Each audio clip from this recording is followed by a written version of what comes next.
Que agora nós vamos ter eleição para o Senado. O Senado é o freio contrapeso do STF. Hoje São Paulo não tem senador. São Paulo é o único estado que não tem nenhum senador.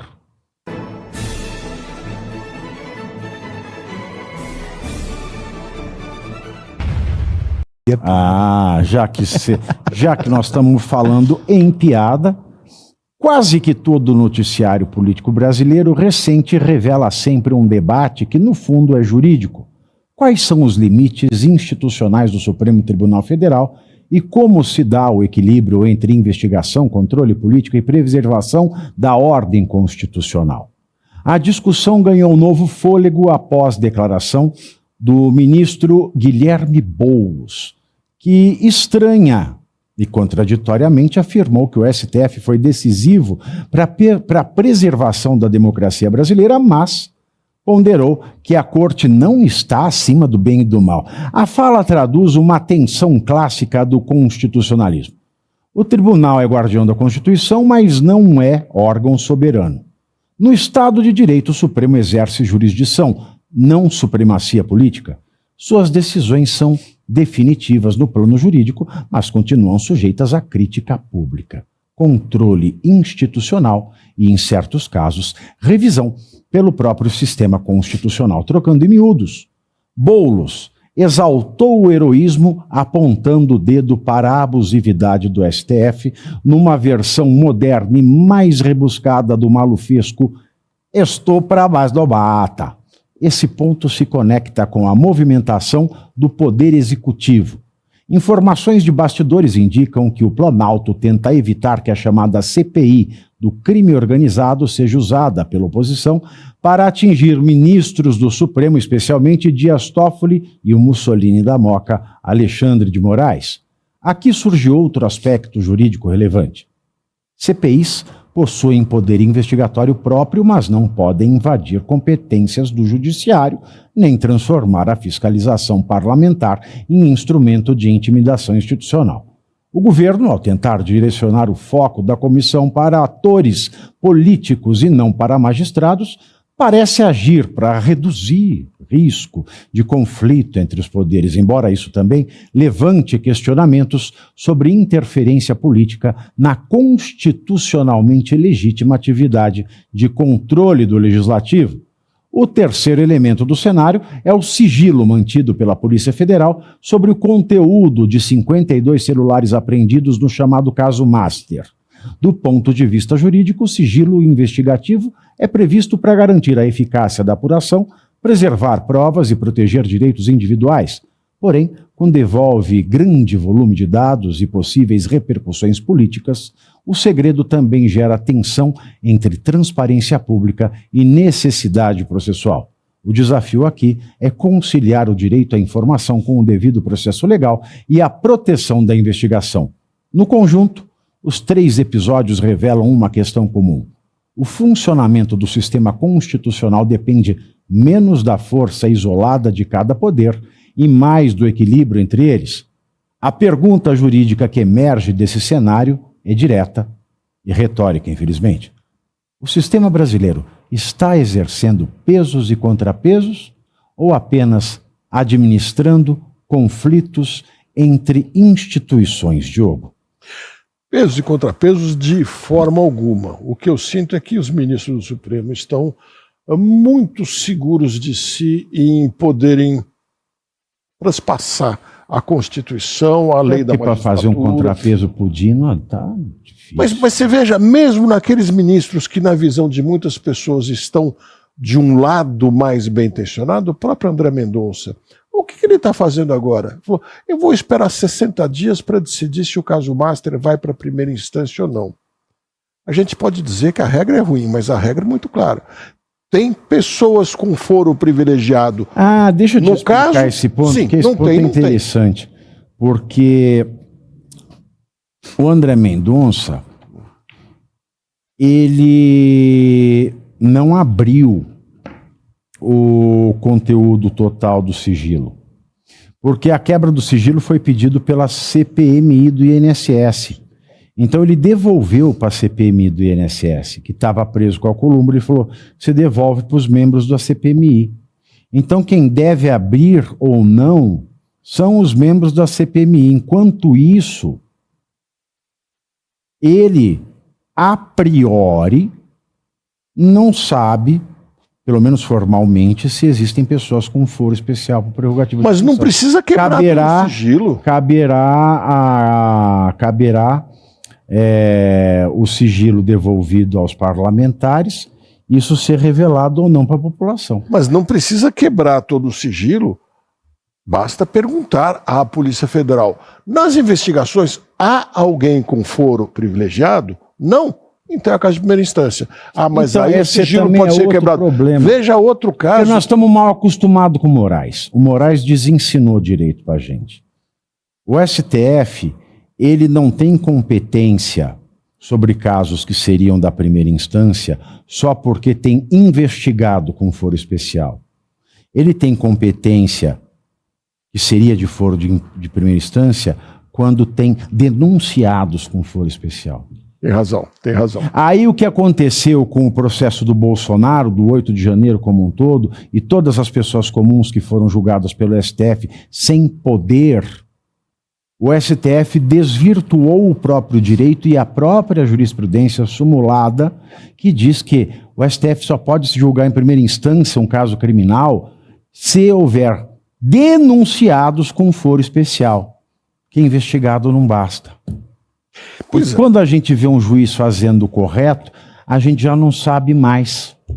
Mas aí reforçaria ainda mais. Então não é o caso do foro privilegiado. E veja o próprio Fachin, que está dizendo que quer moralizar a corte, que quer um código de conduta, que realmente é uma piada, né? Quer dizer, vamos fazer um regulamento para dizer que a lei maior tem que ser seguida. O regulamento é para falar de detalhes quando a lei maior já está sendo seguida. O próprio Fachin, quando recebeu a arguição contra o Toffoli de suspeição, ele na capa mesmo já despachou. Não há o que ver aqui, devolva esse arquivo, esse processo. Também não examinou. Então todos estão, à sua maneira, fazendo coisas muito além da regra, sem falar nos mais tradicionais, não é? Rubinho. E agora... Porque agora nós vamos ter eleição para o Senado.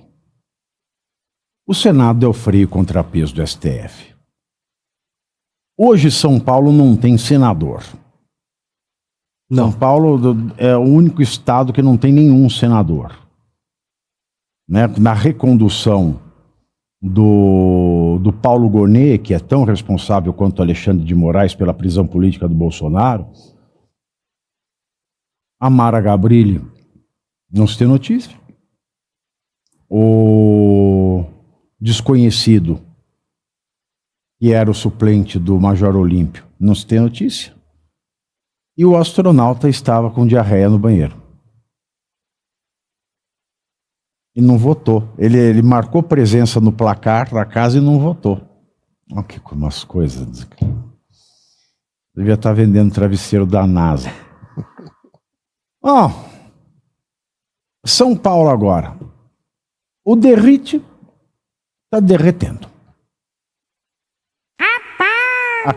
O embate dele com o novo secretário de Segurança Pública e todas as críticas que estão recaindo sobre ele já colocaram o derrite empatado num segundo lugar com a esquerda, numa lista em que o Haddad já tem a vaga garantida no Senado. Ou seja, São Paulo, que até o ano passado podia falar, existe a chance de termos 2 senadores de direita eleitos em 2026, agora periga não ter nenhum. Olha que maravilha. E hoje eu soube uma do seu partido também, que é uma maravilha. Filial Pablo Marçal, ou seja, um sujeito que está inelegível para concorrer ao Senado. Ou seja, aí você não elege ninguém da direita mesmo, mas ele dá aquele empuxo para puxar voto. Vinato, sensacional, Rubinho. Eu sou mais otimista que você no cenário do Senado para São Paulo. Não com os atuais senadores, porque eu concordo e assino embaixo. Não temos senador. Quando a gente olha para a representatividade de São Paulo no Senado, é uma lástima, uma vergonha, porque não existe ninguém. Se você, paulista, precisar ir ao Senado bater na porta de ninguém, é mais fácil você parar no Paraná, que alguém vai te atender melhor do que aqui. A questão é que, vamos lembrar, em 2018, Dilma Rousseff liderava as pesquisas ao Senado em Minas Gerais e acabou em terceiro. É verdade. Ela aparecia em todas as pesquisas, inclusive isso Mas foi um sabe o que dos elementos aconteceu? que Ela levaram. prometeu, ela tinha o zap da Dilma. Ela prometeu mandar todo dia mensagem de bom dia, ela não mandou. Foi aí que ela perdeu. Esqueceu. Mas eu acho que o cenário está muito aberto para o Senado velho, eu de me São Paulo. inscrevi no zap da Dilma. Porque eu queria, Você queria ver bom não, eu dia queria dela? ouvir o que a Dilma vai falar de manhã. Como que você A Dilma teria é um show, bom gente. dia se a Dilma fosse a primeira coisa que você ouvisse de manhã? A Dilma era a coisa mais engraçada que o Brasil já teve em política. Não, a Dilma é vamos ótima. concordar que pelo menos as caneladas dela eram engraçadas de Nossa. ser ouvidas. Mas, Pavinato, eu acredito assim, tá um cenário aberto. Quando a gente via o Eduardo Bolsonaro, o Derrite, estava desenhado. O Eduardo era senador eleito. Exato. Eu falava, Eduardo, acabou. É o Eduardo, eu voto 1, Derrite, eu voto 2. Fim de papo. Fechado. Encerrou-se a discussão. Infelizmente, o Eduardo, hoje, se ele voltar ao Brasil, não vão deixar ele descer do avião. Isso. Mesmo não pesando nada contra ele que o impeça, vão perseguir o coitado do Eduardo. Então, não, o ditador já vai mandar prendê-lo se Entendeu? ele pisar aqui. Vamos mandar o avião que ele estiver vindo pousar no primeiro aeroporto, não vai deixar nem chegar no destino. Então, assim, não, é uma perseguição abissal que fazem contra o Eduardo. E uma injustiça. E aí, Não, o Alexandre vai de vassoura do lado do avião. O Boulos... Sei que era Carmen. Você disse que o Boulos resgatou a democracia brasileira. A democracia brasileira. É. Porque se tivéssemos num ambiente democrático, o Eduardo era o candidato ao Senado, estava resolvido. Não é.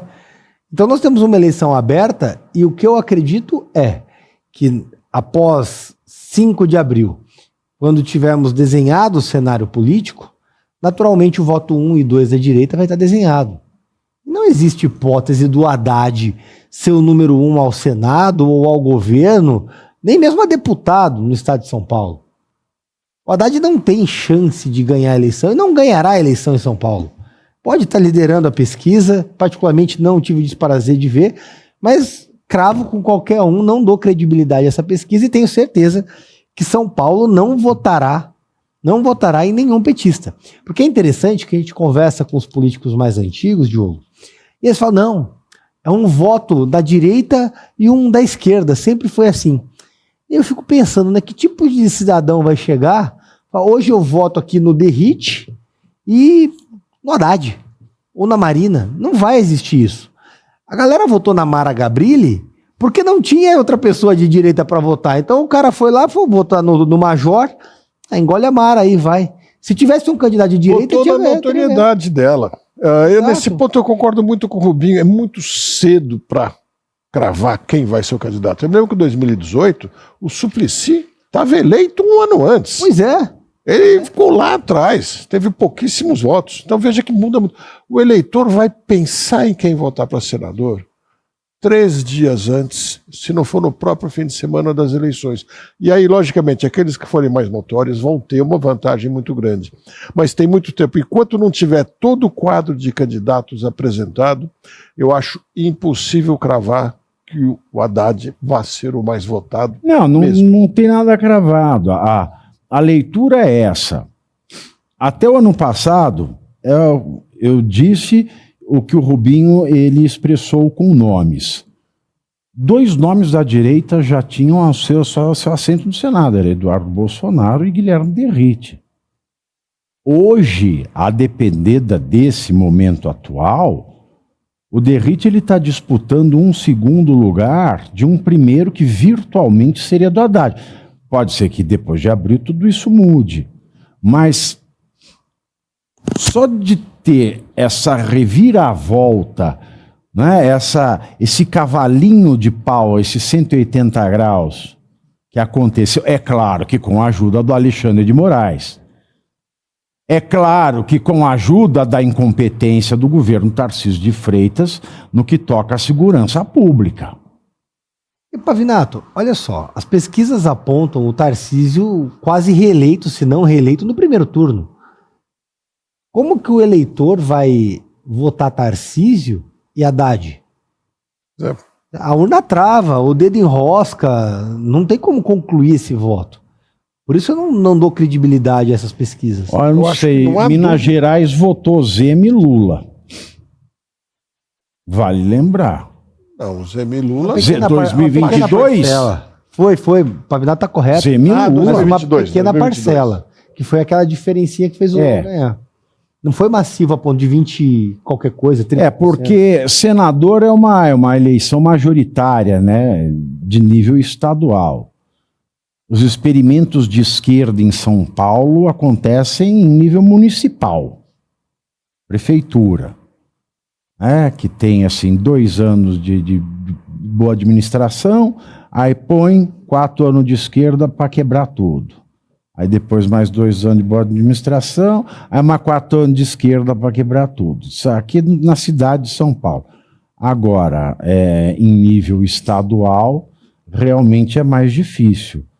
Mas não é impossível. Porque, Mas afinal de olhando contas, o quadro- existe uma máquina chamada governo federal. Que tem peso muito forte, sem dúvida. Exatamente. Agora, olhando o quadro atual, a minha percepção é que o Tarcísio pode influenciar muito na escolha de um dos senadores e o Flávio Bolsonaro pode escolher muito na escolha do outro. E não duvido que o Tarcísio escolha alguém mais ao centro, como ele próprio já sinalizou, como forma de abrir um espaço mais para um candidato mais próximo do Bolsonaro e outro mais próximo de si. E nessa hipótese, o Haddad não ficaria com nenhuma das 2 vagas. Acho provável. Bom, eu quero ser mais otimista, prometo tentar ficar mais otimista, Rubinho. Muito obrigado por ter vindo, muito obrigado, Diego, muito obrigado a vocês. E você aí já está preparado para ter todos os argumentos para dizer que Marx não foi um cara legal, para dizer que o comunismo não é um lugar para diversidade, para desmontar essa grande fake news histórica da esquerda, que é repetida por nossos professores de história, de geografia, de sociologia, que é repetida nas universidades, que é repetida nos livros. Está preparado para dizer por que Marx não era um cara legal e por que todo marxista raiz também não é, e porque o comunismo é terrível. Você já leu Nos Anais de Marx? Pois é, aqui nesse livro você vai encontrar tudo o que você precisa saber para responder aquele sabichão que diz que Marx é um cara legal, pois não é. Leia agora, Nos Anais de Marx, a trolha do comunismo transviado para encaçapar idiotes. À venda em todas as livrarias do Brasil, pelo site ou nas lojas físicas. Não deixe de ler.